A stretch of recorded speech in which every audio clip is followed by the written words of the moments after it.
अब हम लोग देखेंगे types of questions on pigeon hole principle. देखो वीडियो नंबर 79 जो कि प्रीवियस वीडियो था, इस वीडियो में मैंने आपको पिजन होल प्रिंसिपल के बारे में सब कुछ बताया था। मैंने आपको बताया था पिजन होल प्रिंसिपल एक्चुअली दो टाइप का होता है, एक बेसिक पिजन होल प्रिंसिपल और एक एडवांस पिजन होल प्रिंसिपल, है ना। बेसिक तो सिर्फ इतनी बात कहता था कि अगर पिजन्स ज्यादा हैं पिजन होल से, मतलब एन क्या होता था पिजन्स और एम क्या होता था पिजन होल्स, तो अगर पिजन ज्यादा हैं पिजन होल से तो पक्की बात है किसी ना किसी होल में एटलीस्ट 2 पिजन्स जरूर होंगे, है ना। और मैंने आपको अच्छे से समझाया था एटलीस्ट वाली बात, मतलब एग्जैक्टली हम कुछ नहीं कह सकते इस प्रिंसिपल में, हम सिर्फ एटलीस्ट कह के भाग सकते हैं या मिनिमम कह के भाग सकते हैं, ठीक है।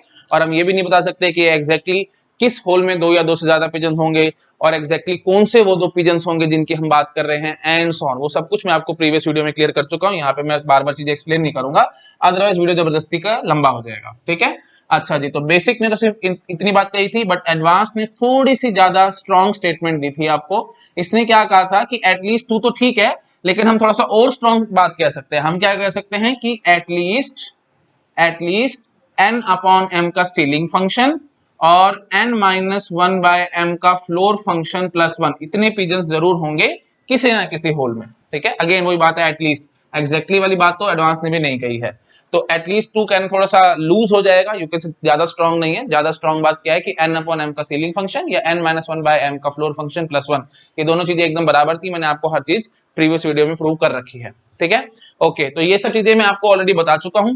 अब इस वीडियो में मैं डील करूंगा टाइप्स ऑफ क्वेश्चन से, ठीक है। बहुत सारे टाइप के क्वेश्चंस बनते हैं पिजन होल प्रिंसिपल में और इसकी बहुत ज्यादा एप्लीकेशन भी है मैथमेटिक्स में। आप हैशिंग देखेंगे उसमें यूज हो रहा है, आपको मैं टीओसी पढ़ाऊंगा जब वहां पे हम लोग देखेंगे पंपिंग लेमा का भी बेस पिजन होल प्रिंसिपल है and so on. There are lots and lots of applications of pigeon hole principle in mathematics and other subjects, but यहाँ पे हम लोग कुछ अलग अलग टाइप के क्वेश्चंस मैं आपको कराऊंगा। और गेट में भी काफी बारी क्वेश्चंस आए हैं पिजन होल प्रिंसिपल के और अलग अलग टाइप के क्वेश्चंस आए हैं, तो मैं चाहता हूं आपको हर एक टाइप का एक एक दो क्वेश्चन जरूर करा दूं। तो ब्रॉडली मैं आपको बताऊं तो 4 टाइप के क्वेश्चंस बनते हैं पिजन होल प्रिंसिपल में, या आप कह सकते हैं 4th कैटेगरी ऑफ क्वेश्चंस बनते हैं। पहली कैटेगरी ऑफ क्वेश्चन क्या होगा, जिसमें n और m दोनों चीजें आपको डायरेक्टली गिवन होंगी, ठीक है, डायरेक्टली गिवन होंगी। आपका काम क्या है, बस n और m को पहचानो और अपना चुपचाप से फॉर्मूला लगा दो, n अपॉन m का सीलिंग फंक्शन या n-1 अपॉन m का फ्लोर फंक्शन प्लस 1। अच्छा, एक बात मैं ये भी बता देता हूं, जितने भी टाइप के ऑफ क्वेश्चंस मैं आपको करा रहा हूं ये सारे questions advance pigeon hole principle से रिलेटेड होंगे, बेसिक से नहीं होंगे। क्योंकि आप लगाओ तो बेसिक भी लगा सकते हो, बट बेसिक एटलीस्ट 2 कह के भाग जाएगा, लेकिन हम थोड़ा सा ज्यादा अच्छा स्टेटमेंट देंगे आपको। जैसे मैंने आपको वीडियो नंबर 79 में भी बताया था कि एटलीस्ट 2 कहो या एटलीस्ट 5 कहो, तो एटलीस्ट 5 अगर आप कहते हो तो ज्यादा स्ट्रॉन्गर स्टेटमेंट है, एटलीस्ट 2 कहना थोड़ा सा लूज हो जाएगा, है ना। तो हम एटलीस्ट 5 वाली बात कहने की कोशिश करेंगे, मतलब ज्यादा स्ट्रॉन्ग स्टेटमेंट कहने की बात करेंगे, इसलिए हम लोग एडवांस पिजन होल प्रिंसिपल से डील करेंगे, ठीक है। बेसिक के हम ज्यादा कोशिश नहीं करेंगे, रादर हमें बेसिक के क्वेश्चन करने की जरूरत भी नहीं है, क्योंकि ऑब्वियसली एडवांस से आप क्वेश्चन को सॉल्व करें तो बेसिक तो आप वहां पे लगा ही रहे हो और एटलीस्ट 2 कह के तो भाग ही सकते हो। मतलब अगर किसी क्वेश्चन का आंसर एटलीस्ट 5 आ रहा है, ठीक है, जैसे मैं कहता हूं कि at least 5 pigeon in at least 1 pigeon hole, तो एटलीस्ट 5 अगर मैंने कह दिया है तो ऑब्वियसली इसी क्वेश्चन में अगर मैं आपको एटलीस्ट 2 भी कहूं तो कोई गलत नहीं है। आप समझ पा रहे हो, अगर कोई number greater than equal to 5 है तो पक्की बात है वो number greater than equal to 2 तो है ही है, ठीक है। तो ग्रेटर देन इक्वल टू 5 कहना थोड़ा सा ज्यादा स्ट्रॉन्ग और ज्यादा अच्छी बात है बजाय ग्रेटर देन इक्वल टू 2 कहने के। तो इसलिए हम लोग ज्यादा बेसिक यूज करेंगे इन्हीं क्वेश्चंस में, हम सीधा सीधा एडवांस पिजन होल प्रिंसिपल का ही यूज करते चले जाएंगे, ठीक है। और इवन एमएसक्यू में बहुत अच्छे क्वेश्चन बन जाएंगे, जैसे आपका आंसर एटलीस्ट 5 आ रहा है इससे स्ट्रॉन्ग या एडवांस पिजन होल प्रिंसिपल से, बट ऑप्शन में आपको नजर आता है एटलीस्ट 5 और नजर आता है एटलीस्ट 4, एटलीस्ट 3, एटलीस्ट 2, ये सब नजर आ रहे हैं आपको ऑप्शंस में। तो अगर एमएसक्यू का क्वेश्चन है ना, मल्टी सिलेक्ट क्वेश्चन है, तो इन सब पे टिक लग जाएगा जी। At least 5 is the correct option, तो कोई नंबर अगर ग्रेटर देन और इक्वल टू 5 है तो पक्की बात है वो number greater than equal to 4 भी है, ग्रेटर देन इक्वल टू 3 भी है और ग्रेटर देन इक्वल टू 2 भी है, ठीक है। तो सभी पे टिक लग जाएगा। तो एमएसक्यू से रिलेटेड बहुत अच्छे क्वेश्चंस बनते हैं ये सारे के सारे, ठीक है। तो बहुत ध्यान रखना है आपको, आपके पास जो भी आंसर आया एटलीस्ट 6 आया या एटलीस्ट 10 आया है, तो एटलीस्ट 10 आया तो उन सबसे नीचे एटलीस्ट 9, 8, 7, 6, 5 एंड सो ऑन सभी पे आपको टिक लगाना पड़ेगा। आई थिंक आप समझ पा रहे हो मैं यहाँ पे क्या कहना चाह रहा हूँ, ठीक है। तो बेसिक सी बात है, इस चीज को बहुत अच्छे से और अच्छे से माइंड में फिट करके रखना, ठीक है जी। तो 4 टाइप्स ऑफ क्वेश्चंस हम लोग देख रहे हैं, तो उसमें मैं क्या कह रहा हूँ, पहली कैटेगरी क्या है, एन और एम डायरेक्टली गिवन है। डायरेक्टली गिवन है तो बस आपको कुछ करना ही नहीं होता जी, फॉर्मूला अप्लाई करो और सीधा आंसर निकालो। और फॉर्मूला कौन सा होगा, कौन सा फॉर्मूला अप्लाई करना है, इन दोनों में से कोई भी एक आप अप्लाई कर सकते हो, ठीक है। तो ये हो जाएगी जी हमारी फर्स्ट टाइप ऑफ क्वेश्चंस। अच्छा जी, सेकंड टाइप ऑफ क्वेश्चन में क्या होगा हमारे पास, एम तो गिवन होगा, M is given but N we need to calculate, ठीक है, we need to calculate N, okay. अच्छा दिखाऊंगा क्वेश्चन तो आपको समझ में आ जाएगा मैं यहाँ पे एग्जैक्टली क्या कहना चाह रहा हूँ।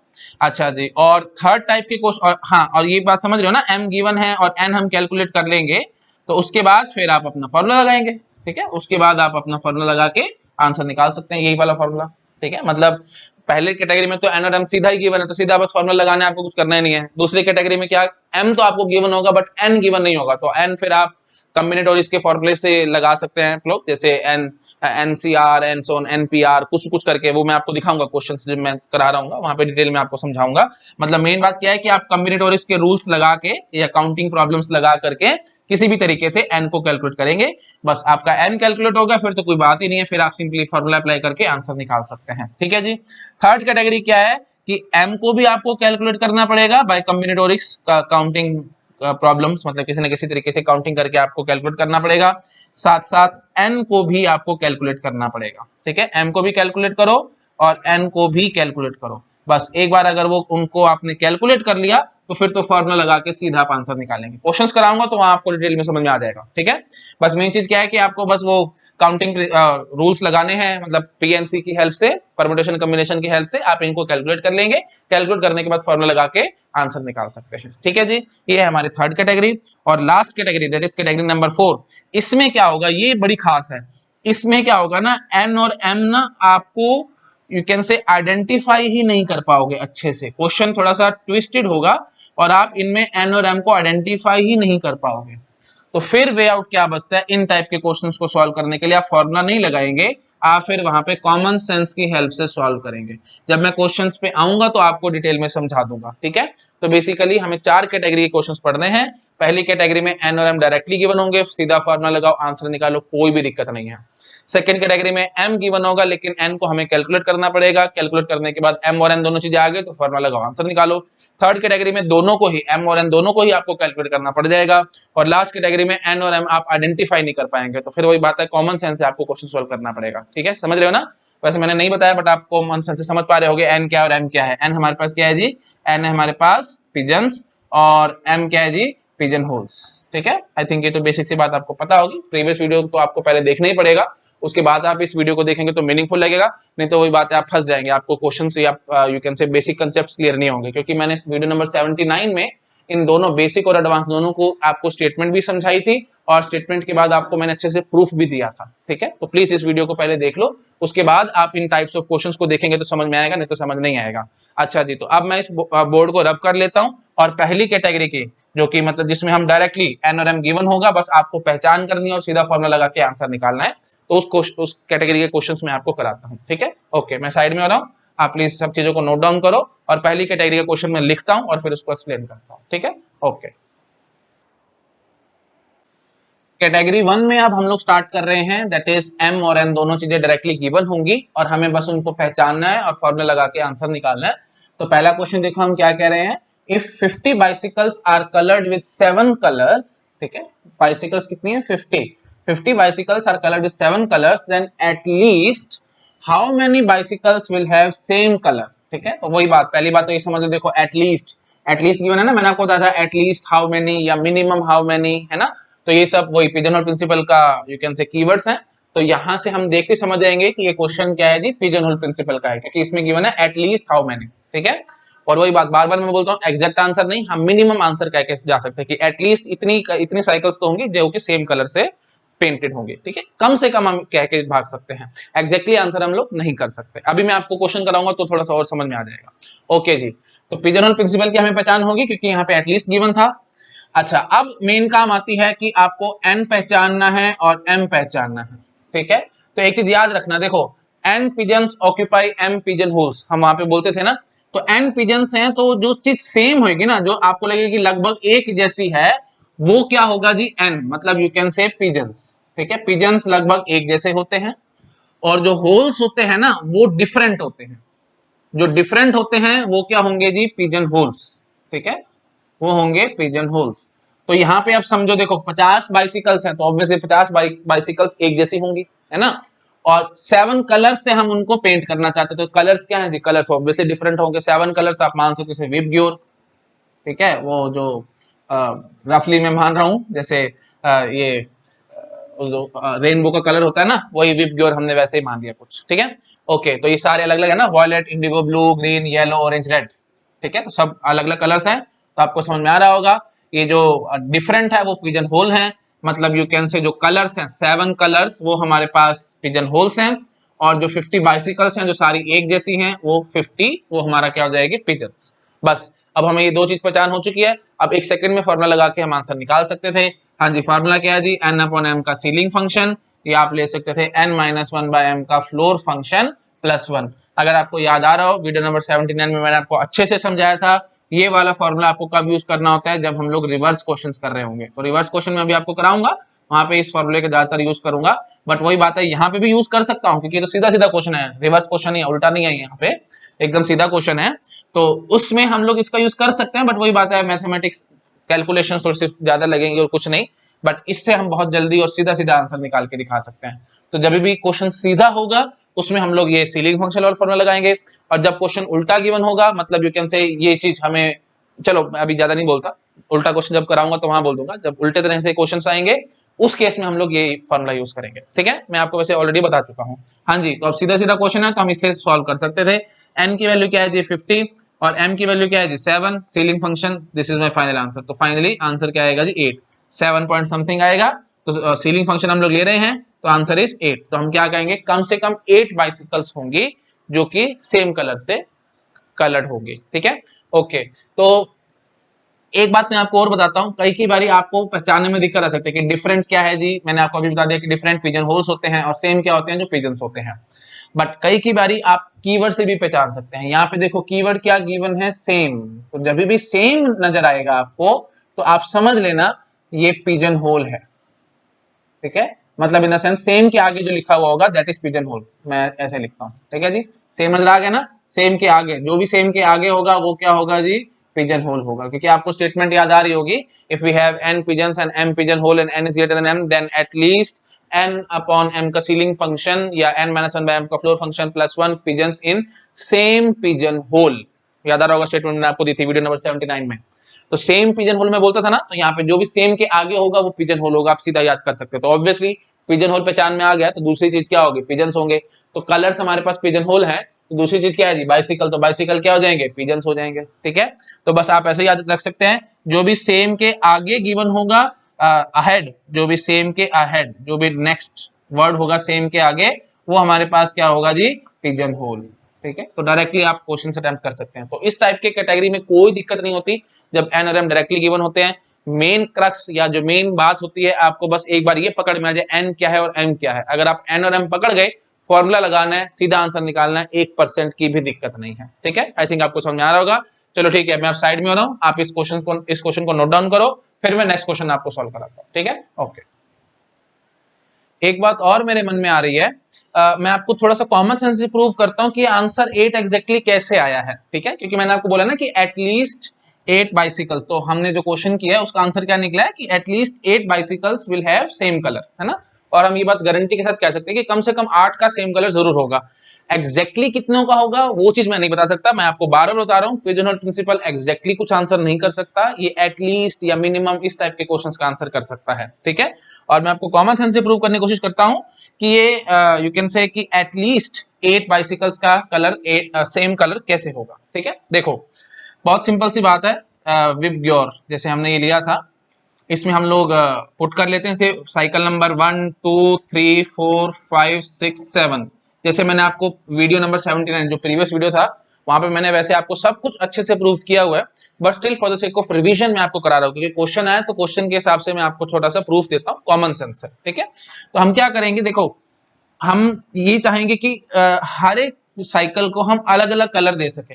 तो हम क्या करेंगे, 7 साइकिल्स आएंगी हमारे पास पहले, तो 7 साइकिल्स को अलग अलग पेंट से हम लोग कलर कर देंगे। तो विबग्योर इन सब हमने 7 साइकिल्स को पेंट कर लिया। अब 8 साइकिल आएगी तो हमें पक्की बात है किसी न किसी कलर को रिपीट करना पड़ेगा, तो हम मान लेते हैं हमने वॉयलेट को ही रिपीट कर दिया, एंड सो ऑन। आप समझ पा रहे होगे 8 9 10 अप टू 14, देन 15 16 17 18 19 20, देन 21 है ना, तो 7 के मल्टीपल लिख जाओ, देन 28 35 42 एंड देन 49, ठीक है, ये सब रिपीट होते चल जाएंगे, आप समझ पा रहे होगे। अब एक बात ये सोचो, जैसे ही 50th बाइसिकल आएगी तो 50th बाइसिकल पक्की बात है या तो वो वॉयलेट कलर से पेंट होएगी या वो इंडिगो से पेंट होएगी, एंड सो ऑन। आप समझ पा रहे होगे। तो 50th बाइसिकल आते ही आप ये देख पा रहे हो, देखो 7 कलर से मैं ऑलरेडी 49 बाइसिकल्स को पेंट कर पा रहा हूं। अब जैसे ही 50th बाइसिकल आएगी उस पॉइंट ऑफ टाइम पे मेरे को किसी न किसी कलर को रिपीट करना पड़ेगा। इसका मतलब मैं गारंटी के साथ कह सकता हूं कि कम से कम 8 बाइसिकल्स होंगी जो कि सेम कलर से प्रिंट होंगी, ठीक है, या सेम कलर से पेंट होंगी। आई थिंक आप समझ पा रहे होगे मैं यहाँ पे क्या कहना चाह रहा हूँ, ठीक है। ओके, तो प्लीज इस बात को बहुत अच्छे से माइंड में फिट करके रखना कि इस टाइप के क्वेश्चन का जरूरी नहीं कि आपको हमेशा फॉर्मूले से आंसर निकालना है, आप कॉमन सेंस से चाहो तो उस स्टाइल से भी आंसर निकाल सकते हो। रादर जो मैंने आपको बताया था फोर्थ कैटेगरी जो है, जहां पे हम लोग एन और एम को ढंग से पहचान भी नहीं कर पाते हैं, वहां पे तो फिर हमारे पास एक ही वे आउट बचता है, दैट इज कॉमन सेंस, ठीक है। तो आपको कॉमन सेंस यदि समझ में आ गया होगा, और ये बात भी आप समझ पा रहे हो कि इस बात की गारंटी है कि एटलीस्ट 8 बाइसिकल्स को हम लोग पेंट कर सकते हैं, बट इस बात की मैं ये गारंटी नहीं दे सकता कि 8 ही होंगी, क्या पता 9 हो जाए, क्या पता 10 हो जाए, है ना। तो हम इस बात की गारंटी नहीं दे सकते, मतलब इन द सेंस पेंटर की मर्जी है भाई, वो सारी की सारी साइकिल्स को, मतलब 50 की 50 साइकिल्स को एक सिंगल कलर से भी पेंट कर सकता है। तो एग्जैक्टली वाली बात का आंसर मैं कभी भी नहीं कर सकता, इस बात को अच्छे से माइंड में फिट करके रखना, ठीक है। तो अगेन मैं बार बार बोल रहा हूं, एटलीस्ट देखो क्वेश्चन में पढ़ो, at least how many bicycles will have same colour, तो एटलीस्ट कह रहे हैं हम यहाँ पे, एग्जैक्टली मैं कुछ नहीं कह सकता, ठीक है। इस बात की गारंटी है, मिनिमम गारंटी है हमारे पास कि 8 बाइसिकल्स का कलर सेम होगा। अब इससे ज्यादा का भी सेम हो सकता था, मतलब क्या पता 9 बाइसिकल्स का कलर सेम हो जाए या 10 बाइसिकल्स का कलर सेम हो जाए, एंड सो ऑन। तो हम इस बात की गारंटी नहीं दे सकते कि एग्जैक्टली कितनी बाइसिकल्स का कलर सेम होगा, क्योंकि वो तो पेंटर पे डिपेंड करता है। पेंटर का मन करेगा तो सारी की सारी बाइसिकल्स को सेम कलर से पेंट कर देगा, मतलब 50 की 50 बाइसिकल्स, 50 बाइसिकल्स है ना, 50 की 50 को सेम कलर से प्रिंट कर दे, वो उसकी मर्जी है, ठीक है। तो एक वर्ड याद रखना बस, यहाँ पे पिजन होल प्रिंसिपल में मिनिमम गारंटी आती है, ठीक है। ये वर्ड लिख लेना कहीं पे, मैं लिख देता हूं, मिनिमम गारंटी। तो मिनिमम गारंटी वाली बात हमें पिजन होल प्रिंसिपल करेगा कि कम से कम 8 बाइसिकल्स तो होंगी जिनका कलर सेम होगा, ठीक है। ये 8 हमने निकाला ना, तो कम से कम 8 बाइसिकल्स होंगे जिनका कलर सेम होगा, ठीक है। आई थिंक मैं काफी बार रिपीट कर चुका हूं, आपको एक्जेक्टली समझ में आ गया होगा मैं यहाँ पे क्या कहना चाह रहा हूँ, ठीक है। ओके, चलो अब मैं साइड में हो रहा हूँ, आप प्लीज इसको आराम से नोट डाउन कर लो और फिर मैं नेक्स्ट क्वेश्चन लिखता हूँ और फिर उसको भी एक्सप्लेन करता हूँ, ठीक है। ओके, नेक्स्ट क्वेश्चन देखो, 30 persons in a party, at least how many persons have birthday on same day of week, ठीक है। तो अगेन वही बात है, इन्होंने क्या बोल दिया, एट लीस्ट हाउ मेनी। तो यहीं से देखते समझ आना क्वेश्चन किसका है जी, पिजन होल प्रिंसिपल का है, ठीक है। अच्छा, अब वही बात है, आपको n पहचानना है और m पहचानना है, n और m पहचानते ही बस n बाय m का सीलिंग फंक्शन, ये फॉर्मूला लगा के सीधा हम आंसर निकाल सकते थे। हाँ जी, n मतलब पिजन्स और m मतलब पिजन होल्स। फटाफट से बताओ, मैंने अभी आपको समझाया था प्रीवियस क्वेश्चन में, सेम के आगे जो लिखा हुआ होगा वो पिजन होल्स होते हैं। तो सेम डे ऑफ वीक इन्होंने कहा है, तो डे कितने वीक में कितने डे होते हैं, 7 डेज होते हैं। तो हम यहीं से समझ आएंगे पिजन होल हमारे पास कितने हैं जी, 7 है। तो ऑब्वियसली जो दूसरा चीज होगी वो पिजन्स होंगे, तो कितने हैं जी, 30% इन द पार्टी, तो 30 पिजन्स है हमारे पास, ठीक है। तो n is 30, m is 7, और आपसे क्या पूछ रहा है, at least how many persons have birthday on the same day of week. तो बहुत सिंपल सी बात है भाई, अब हम सिंपली क्या करेंगे, 30/7 का सीलिंग फंक्शन, n और m आ चुके हैं, बस फॉर्मूला लगा के सीधा आंसर निकालना था। तो it comes out to be 5, ठीक है, आप चेक कर सकते हैं, 7 4 28, 4 पॉइंट समथिंग आएगा, तो सीलिंग फंक्शन हमें लेना था, दैट इज नथिंग बट 5, ठीक है। तो मैं भी आपको सीधे सीधे क्वेश्चन नहीं करा रहा हूँ, रिवर्स क्वेश्चन में अभी आपको थोड़ी देर में कराऊंगा, ठीक है। बट अभी सिर्फ हम कोशिश कर रहे हैं सिंपल सिंपल क्वेश्चंस को अटेम्प्ट करने की, बस मैं आपको यहाँ पे n और m की पहचान करवा रहा हूँ और सीधा क्वेश्चन को सॉल्व करा रहा हूँ। तो बस एकदम बेसिक सा स्टाइल है, सेम के आगे जो भी कुछ लिखा हुआ होगा वो हमारे पास पिजन होल्स होंगे, दूसरी वाली चीज जो होगी वो हमारे पास पिजन्स होंगे। तो बस आप सीधा डिवाइड करके आंसर निकाल सकते हैं, ठीक है। अच्छा, थोड़ा सा मैं ट्विस्ट करके अगर मैं आपसे यहाँ पूछता तो ऑन सेम मंथ, ठीक है, या इन सेम मंथ, या चलो पहले इसको एक बार नोट डाउन करो, ठीक है। मैं साइड में हो रहा हूँ, आप प्लीज इस वीडियो को पॉज करके नोट करो इस क्वेश्चन को। आई थिंक आपने नोट कर लिया होगा, अब मैं चेंज कर रहा हूँ इसको, ठीक है। अब मैं बोल रहा हूँ कि इन सेम मंथ, ठीक है। अगर हम सेम मंथ बोल देते तो आप क्या करते जी, तो अगेन वही बात आएगी, सेम के आगे क्या है मंथ, तो मंथ हमारे पास पिजन होल होंगे, तो मंथ्स कितने होते हैं जी 12, तो यहाँ पे m की वैल्यू 12 हो जाएगी।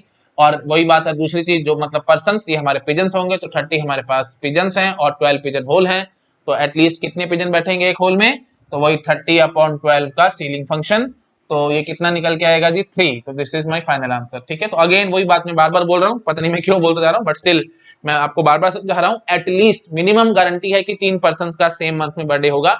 एग्जैक्टली कितनों का होगा हमें नहीं पता, रादर हम ऐसे भी सोच सकते थे कि सारे के सारे पर्सन है और सारे के सारे शायद जनवरी में पैदा हुए थे, तो 30 के 30, 30 के 30 लोगों का सेम मंथ में भी बर्थडे हो सकता था, इट इज ऑल्सो पॉसिबल। तो अगेन वो बात सिर्फ वो सारी चीजें प्रोबेबिलिटी में आ जाएंगी, probability that all the 30 person have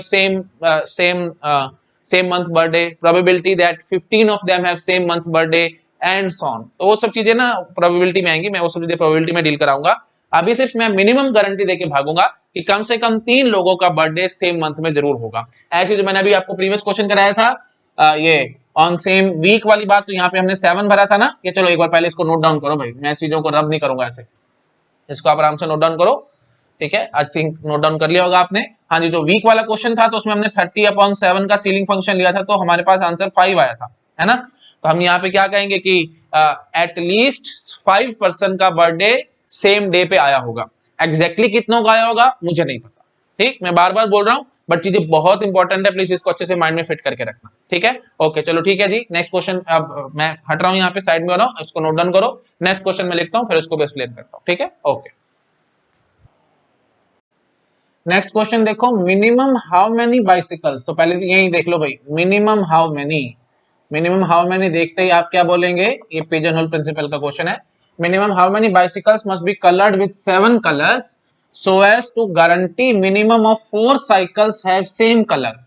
तो पहली बात तो ये समझ लो भाई, देखो सेम के आगे क्या है जी कलर है, तो पक्की बात है पिजन होल्स की पहचान हो चुकी है, मतलब एम की मेरे को पहचान हो चुकी है, एम की वैल्यू क्या है 7 है, क्योंकि 7 कलर्स है हमारे पास। ठीक है, अच्छा जी, अब एक बात ये सोचो, हमें एन की वैल्यू पता लगानी है, अगर मैं एन की वैल्यू पता लगा गया तो एन बाय एम का सीलिंग फंक्शन से हम आंसर सीधा निकाल देंगे। एन मतलब पिजन्स, तो आपको क्वेश्चन से थोड़ी सी सेंस समझ में आनी चाहिए। आपको क्या लग रहा है यहाँ पे कि so as to guarantee minimum of 4 cycles have same colour, तो 4 मतलब क्या, आपको क्या लग रहा है कि पिजन्स हमारे पास 4 हैं? नहीं, थोड़ा सा अगर आप कॉमन सेंस से सोचेंगे तो आपको समझ में आएगा, हमने क्या बोला है, so as to guarantee minimum of 4 cycles have same colour, तो आपको समझ में आ रहा है ये रिवर्स क्वेश्चन है भाई। Minimum 4 cycles have same colour मतलब n अपॉन m का सीलिंग फंक्शन, इसकी वैल्यू आपको 4 गिवन है, प्लीज इस बात को अच्छे से समझ लो। ठीक है, इस क्वेश्चन में आपको बस यही ट्विस्ट है, बस ये रिवर्स क्वेश्चन है, मैंने आपको बोला था ना मैं रिवर्स क्वेश्चन आपको सॉल्व करवाऊंगा, तो ये उल्टा क्वेश्चन है भाई। यहाँ पे आपको n अपॉन m का सीलिंग फंक्शन, इसकी वैल्यू गिवन है, m की वैल्यू गिवन है, और अब आपसे n पूछ रहे हैं, मतलब नंबर ऑफ पिजन्स पूछ रहे हैं। ठीक है, आई थिंक समझ में आ रहा होगा मैं यहाँ पे क्या कहना चाह रहा हूँ। ठीक है जी, तो अब फाइनली हम क्या कहेंगे, मैंने आपको समझाया भी था जब मैंने वीडियो नंबर 69 बनाया था, वहां पे मैंने आपको अच्छे से समझाया था कि रिवर्स क्वेश्चन में हमें n-1 अपॉन m का फ्लोर फंक्शन प्लस 1 ये लेके चलना चाहिए।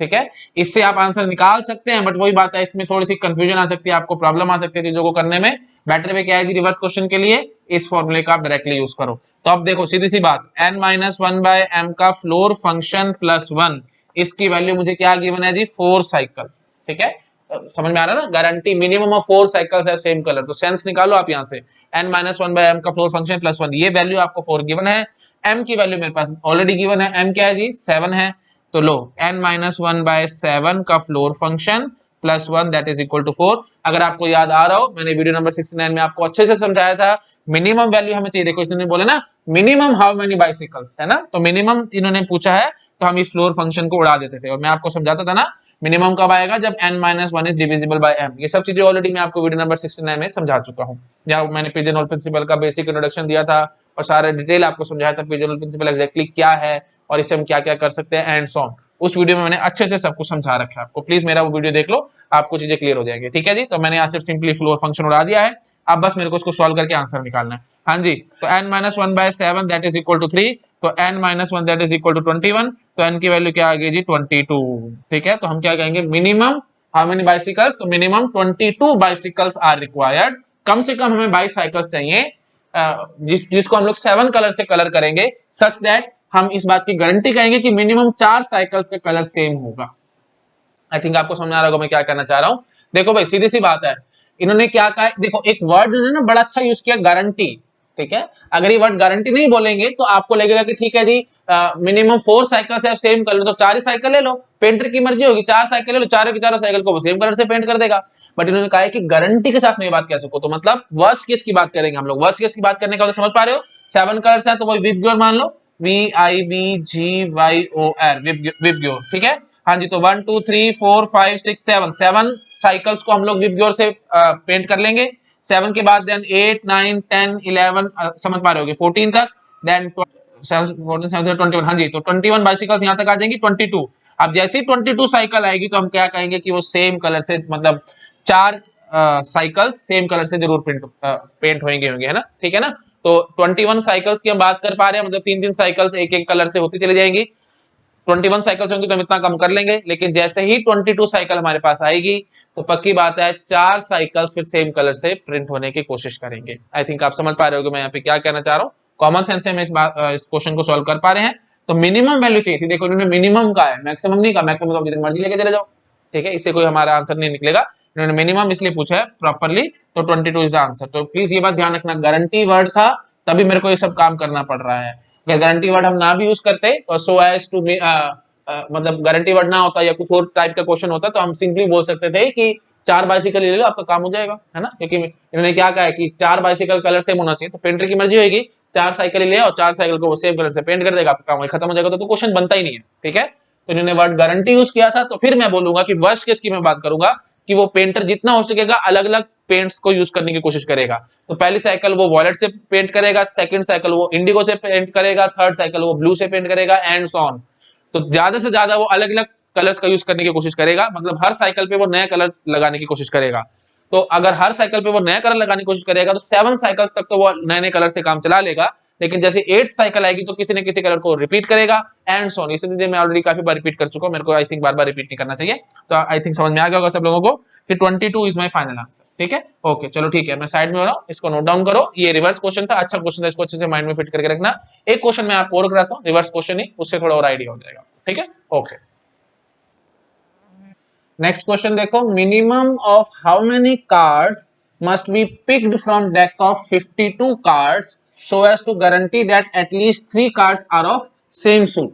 ठीक है, अच्छा जी, तो वही बात, मिनिमम ऑफ हाउ मेनी, तो मिनिमम हाउ मेनी आप यहीं से समझ आना, पिजन होल प्रिंसिपल का ये क्वेश्चन है। ठीक है जी, अच्छा जी, सेम सूट, ये देखो सेम सूट गिवन है ना, तो यहीं से समझ आना कि पिजन होल्स, वही बात बार बार मैं बोल रहा हूँ, सेम के आगे जो होगा that is pigeon whole.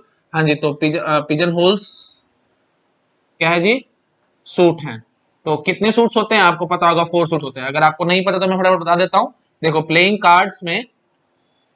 Cards में हमारे पास 13 काइंड ऑफ कार्ड्स होते हैं। ठीक है, काइंड अगर पूछता है यहाँ पे तो हम बोलते हैं 13 काइंड ऑफ कार्ड्स होते हैं। कौन कौन से, A 2 3 up to 10, then J Q and then K। ठीक है, वन के लिए यहाँ पे A यूज होता है, आई थिंक पता होगा सबको प्लेइंग कार्ड्स में, है ना। तो टोटल 13 टाइप्स ऑफ कार्ड्स होते हैं, सॉरी 13 काइंड्स ऑफ कार्ड्स होते हैं। और सूट बोलेंगे अगर हम लोग, तो सूट हमारे पास 4 सूट्स होते हैं, है ना। तो कौन कौन से, club, diamond, spade and heart. ठीक है, 4 सूट्स होते हैं हमारे पास। तो 13 काइंड्स ऑफ कार्ड्स हैं, तो 13 क्लब के होंगे, 13 डायमंड, 13 स्पेड, 13 हार्ट। ठीक है, तो टोटल कितने हो गए, 13 into 4 that is nothing but 52। तो वही वो बात है, 52 कार्ड्स होते हैं हमारे पास टोटल। ठीक है, आई थिंक ये बेसिक इंट्रोडक्शन सबको पता होगी। अच्छा जी, तो बस फटाफट यहाँ जाओ, पिजन होल सूट है तो मतलब 4, तो 21 हम से एम की वैल्यू हमारे पास 4 गिवन है जी।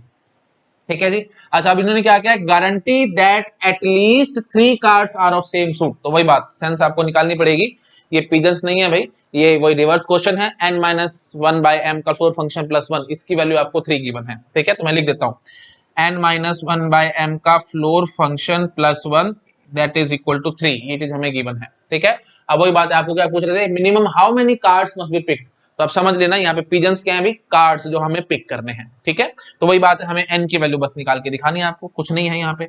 हाँ जी, तो m की वैल्यू क्या है जी, 4 है, तो n-1 by 4 का floor function plus 1 that is equal to 3। बार बार मैं आपको बता रहा हूँ, मिनिमम बोलते हैं तो फ्लोर फंक्शन हम उड़ा देते थे यहाँ से, है ना। ये सारा कुछ मैंने आपको वीडियो नंबर 79 वीडियो नंबर 79 जो पिजन होल प्रिंसिपल का बेसिक इंट्रोडक्शन दी थी मैंने, सारी थ्योरी समझाई थी, वहां पे सब कुछ मैंने अच्छे से एक्सप्लेन किया हुआ है, ठीक है।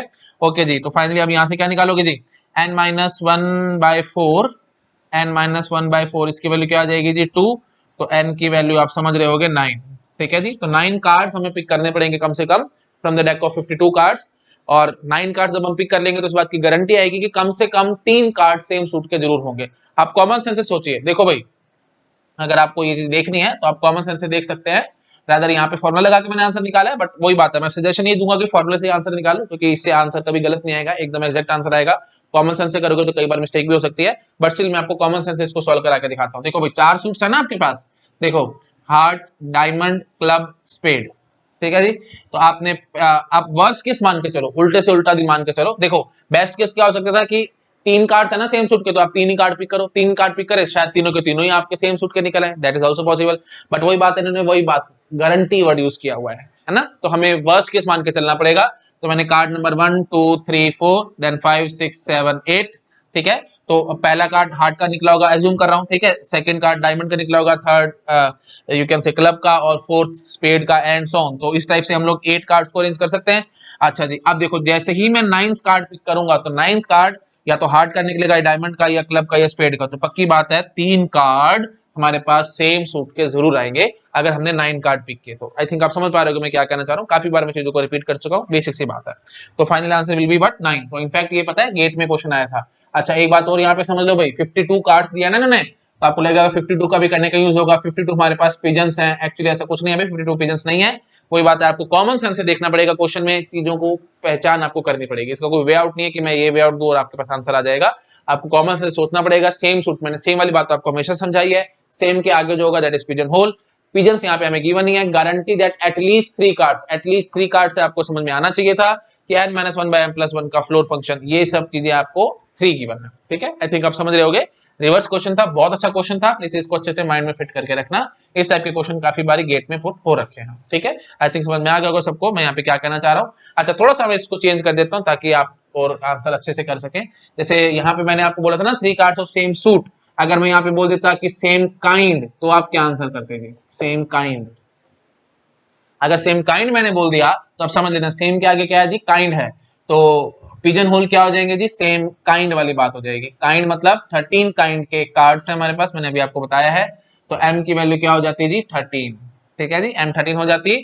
तो फाइनली हमारे पास n-1/m फ्लोर फंक्शन प्लस 1, इसकी वैल्यू 3 गिवन थी, तो यहाँ पे हम लोग क्या लिख देते जी 13।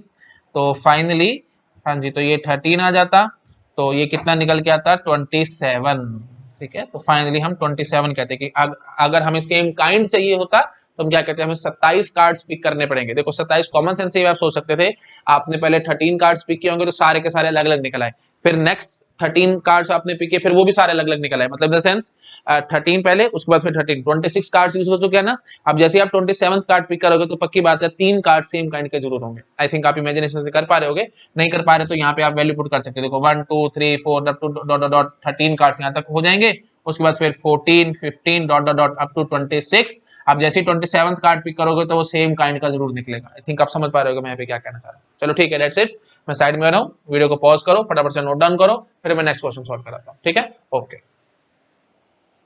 नेक्स्ट क्वेश्चन देखो, if 30 cards are picked from deck of 52 cards, minimum of how many cards of same kind, ठीक है। तो वही बात, minimum of how many, minimum how many, again वही बात पिजन होल प्रिंसिपल, ठीक है जी। देखते ही आप समझ आना, ठीक है। सेम काइंड, अब वही बात आएगी, सेम के आगे क्या है काइंड, तो पिजन होल की हमें पहचान हो चुकी है जी। पिजन होल हमारे पास कितने हैं, काइंड मैंने अभी आपको बताया था प्रीवियस क्वेश्चन में 13 काइंड्स ऑफ कार्ड्स होते हैं हमारे पास, ठीक है जी। पिजन होल हमारे पास 13 है, मतलब क्या हो गया जी, m की वैल्यू 13 हमें गिवन है। अच्छा जी, और आपने क्या बोला 30 cards are picked from 52 cards, minimum how many cards are same kind, 30 cards are picked. तो आपको वही बात कॉमन सेंस से सोचना पड़ेगा, पिजन्स यहाँ पे कितने हैं जी 30 है, ठीक है। और आपसे क्या पूछ रहे हैं, minimum how many cards are of same kind. तो अगेन वही बात आएगी जी, ये तो सीधा सीधा क्वेश्चन है, रिवर्स क्वेश्चन नहीं है, तो डायरेक्ट सीधा क्वेश्चन है। तो हम सेम काइंड कितने होंगे जी, n/m का सीलिंग फंक्शन, ठीक है। तो 30 डिवाइडेड बाय 13 का सीलिंग फंक्शन, हाँ जी। तो कितना आंसर आएगा ये आप चेक कर सकते हैं, 3 आ जाएगा, ठीक है। 2 पॉइंट समथिंग आएगा, सीलिंग फंक्शन लेंगे तो 3, ठीक है। तो हम इस बात की गारंटी करेंगे कि कम से कम 3 कार्ड सेम काइंड के जरूर होंगे, ठीक है। अच्छा वही बात है, अगर यहाँ पे हम सेम सूट क्या देते, तो देख रहे हो ये सब चीजें कॉमन सेंस की है, बहुत बेसिक बेसिक चीजें हैं, है ना। सेम सूट अगर हम लोग कह देते तो हम क्या आंसर करते हैं जी, देखो n की वैल्यू क्या हो जाती 4 और n की वैल्यू क्या हो जाती है जी 30, है ना, ये तो गिवन ही था। तो 30 डिवाइडेड बाय 4 का सीलिंग फंक्शन, तो it comes out to be 8, ठीक है। 7 पॉइंट समथिंग आएगा, तो दैट इज नथिंग बट 8 होंगे। आई थिंक आपको समझ में आएगा कि सिंपल क्वेश्चन है। अब अगेन वही बात आएगी, जो 8 कार्ड्स हम कह रहे हैं, मिनिमम 8 कार्ड्स कह रहे हैं, तो मिनिमम 8 कार्ड्स कौन एग्जैक्टली कौन से सूट के होंगे हम नहीं बता सकते। यहाँ पे भी minimum 3 cards exactly same kind के होंगे, मतलब मिनिमम 3 कार्ड्स सेम काइंड के जरूर होंगे। तो 3 कौन से काइंड के होंगे, मतलब ए होगा, 2 होंगे, 3 होंगे, या क्वीन होंगे, किंग होंगे, क्या होंगे, हम कुछ नहीं कह सकते। जैसे मैंने आपको अभी प्रीवियस क्वेश्चन में भी कराया था कि सेम डे कितने कितने परसेंट होंगे जिनका बर्थडे सेम डे पे आएगा, कौन से डे पे आएगा वो सब हम नहीं बता सकते। बहुत बार मैं चीजों को रिपीट कर रहा हूँ, प्लीज ये सब चीजें बहुत इंपॉर्टेंट है, अच्छे से माइंड में फिट करके रखना, ठीक है। आई थिंक समझ में आ गया होगा, मैं साइड में हो रहा हूँ, आप प्लीज इस क्वेश्चन को नोट डाउन करो फिर। और यहाँ पे बस बहुत है, दैट्स आई थिंक आप समझ पा रहे हो कि 5 क्वेश्चन मैंने आपको करा दिए, that is more than sufficient. तो पहली कैटेगरी यहाँ पे मैं आप खत्म कर रहा हूँ, और क्वेश्चन मैं आपको नहीं कराऊंगा फर्स्ट कैटेगरी में। अब हम सेकंड कैटेगरी में जंप करेंगे। सेकंड कैटेगरी में हमें क्या करना है जी, m तो हमारे पास गिवन होगा, n की वैल्यू हमें कुछ ना कुछ कैलकुलेट करनी पड़ेगी। तो किसकी हेल्प से, वही परमुटेशन एंड कॉम्बिनेशन की हेल्प से n की वैल्यू कैलकुलेट करेंगे और फिर हम लोग आंसर निकालने की कोशिश करेंगे, ठीक है जी। ओके चलो ठीक है, मैं साइड में आ रहा हूँ, आप प्लीज इसको नोट डाउन करो, फिर मैं next category that is category 2 को मैं स्टार्ट करूंगा, ठीक है। ओके तो देखो नेक्स्ट कैटेगरी में अब हम लोग जंप कर चुके हैं। पहला क्वेश्चन दिखाता हूँ, रादर मैं इसमें सिर्फ एक ही क्वेश्चन दिखाऊंगा, उसी से आपके सारे कंसेप्ट क्लियर हो जाएंगे, ठीक है। इस कैटेगरी में मैंने आपको बताया था, कैटेगरी नंबर 2 में n हमारे को निकालना होगा, m हमारे पास गिवन होगा, ठीक है। तो हमें पिजन्स की वैल्यू निकालनी पड़ेगी, मतलब एग्जैक्टली कितने पिजन्स हैं, होल्स हमारे पास ऑलरेडी गिवन होंगे, ठीक है। एक क्वेश्चन कराऊंगा, उसी से आपको सारा कुछ क्लियर हो जाएगा, बार बार क्वेश्चन कराने का कोई फायदा नहीं है, वीडियो अननेसेसरी लंबा होगा, ठीक है। अच्छा देखो भाई, if every possible committee of 3 boy and 2 girl from 10 boy and 5 girl is written on chits, ठीक है, of chits of paper, 1 committee पर चिट, ठीक है, मतलब एक एक कमेटी एक एक चिट पे हमने लिखी है। then these chits are distributed in 4 heads, ठीक है, 4 heads में हमने इनको डिस्ट्रीब्यूट कर दिया। one of this hat will have at least how many chits, तो अगेन वही बात, at least how many देखते ही आप क्या बोलेंगे जी, पिजन होल प्रिंसिपल का ये क्वेश्चन है। मैं बार बार ये सब चीजें बोल रहा हूँ ताकि आपको समझ में आए। देखो इस टाइप का क्वेश्चन अगर आप देखेंगे ना, अभी तो मैं पिजन होल प्रिंसिपल में चल रहा हूँ, तो आप बहुत आराम से समझ जाएंगे कि ठीक है पिजन होल प्रिंसिपल लगेगा एंड सो हम इस क्वेश्चन को सॉल्व कर जाएंगे। बट अगर आपके पास रैंडमली इस टाइप से क्वेश्चन आएगा तो शायद आप बहुत कंफ्यूज हो जाएंगे, आपको समझ ही नहीं आएगा कि हमें इस क्वेश्चन में करना क्या है और ये क्वेश्चन में पूछने की कोशिश क्या कर रहा है, ठीक है। तो हमें बहुत ध्यान रखना है। तो हमने देखा एटलीस्ट हाउ मेनी, सीधा सी बात पिजन होल प्रिंसिपल का क्वेश्चन है।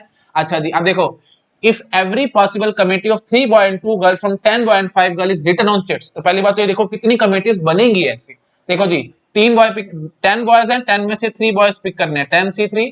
अच्छा जी, और 5 गर्ल्स है, उसमें से 2 गर्ल्स पिक करनी है, that is nothing but 5C2। तो ये सब चीजें मैं आपको ऑलरेडी परमुटेशन कॉम्बिनेशन में समझा चुका हूं, मैं बार बार चीजें रिपीट नहीं करूंगा, आपको समझ आ रहा होगा कि इतनी कमिटीज बनेंगी, ठीक है। अच्छा जी, तो अब इसकी वैल्यू निकालो जरा, 10 into 9 into 8 divided by 3 into 2 into 1 और multiplied by 5 into 4 divided by 2 into 1, ठीक है जी। तो लो जी 2 2 4 ये सीधा कैंसिल और 3 3 9, तो कितना निकल गया है जी, 8 5 40, हाँ 1200, ठीक है जी, 1200। तो हम क्या कहेंगे जी, 1200 चिट्स हैं हमारे पास, ठीक है जी, 1200 चिट्स हैं हमारे पास total. And these chits are distributed in 4 heads, तो 12 चिट्स को हम लोग किस में डिस्ट्रीब्यूट कर रहे हैं जी, 4 हेड्स में डिस्ट्रीब्यूट कर रहे हैं। बस अब आपको अपने आप से समझ में आ गया होगा जी। तो n की वैल्यू क्या है जी 1200, ठीक है, जो चिट्स हैं वही हमारे पिजन्स हैं, किस्म से 4 हेड्स में हमें डालना है, तो समझ गए ना, 1200 पिजन है और 4 हेड्स मतलब 4 पिजन होल्स है हमारे पास। तो m की वैल्यू क्या है जी 4 है।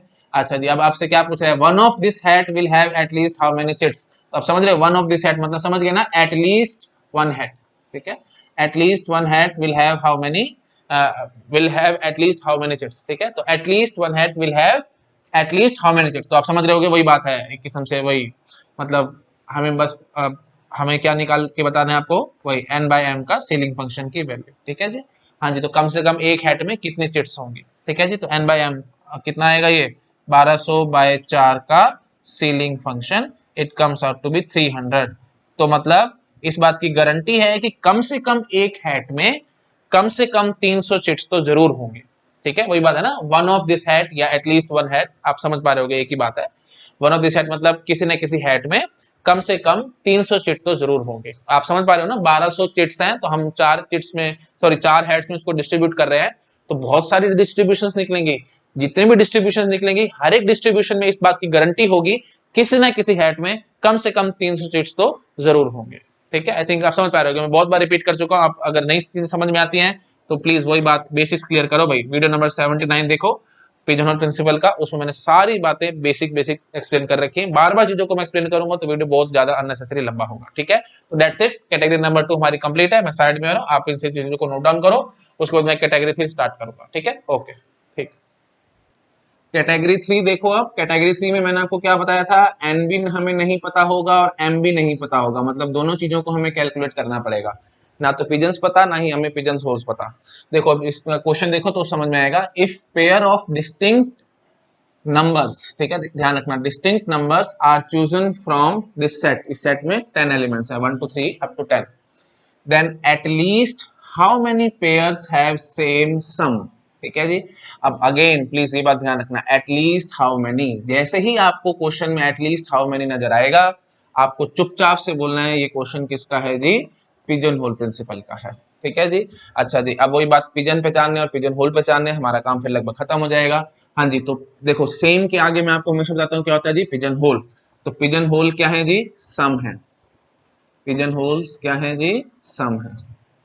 ठीक है जी, तो अब पहले तो क्वेश्चन को हम समझने की कोशिश करते हैं। If pair of distinct numbers are chosen from this set, तो पहले तो मुझे ये बताओ कितने पेयर ऑफ डिस्टिंक्ट नंबर्स आप चूज कर सकते हो from set 1 to 10। I think आप समझ पा रहे होगे, 10 में से कोई भी 2 नंबर पिक कर लो। पेयर मतलब क्या होगा, 2 नंबर, तो 10 में से कोई भी 2 नंबर पिक करो। तो 10 में से कोई भी 2 नंबर पिक करोगे तो कितने वे से पिक कर सकते हो, 10 से 2। तो 10 से 2 कितना हो जाएगा जी, 10 into 9/2, it comes out to be 45। ठीक है, तो 45 डिस्टिंक्ट पेयर ऑफ नंबर्स हमारे पास बनेंगे। आई थिंक आप कॉमन सेंस से सोच पा रहे होगे, बिल्कुल सिंपल सी बात है। पेयर्स कैसे बनेंगे मैं फटाफट आपको दिखा देता हूँ। 1 2 is a pair, 1 3 is a pair, 1 4 is a pair, dot dot dot dot dot चलते चलते लास्ट में कहां तक आ जाएंगे जी, 9 10। ठीक है जी, तो टोटल ये पेयर्स हैं कितने, ये पेयर्स कितने हैं भाई, 10 में से 2 नंबर पिक किए हैं, दैट इज 10 से 2, दैट इज नथिंग बट 45।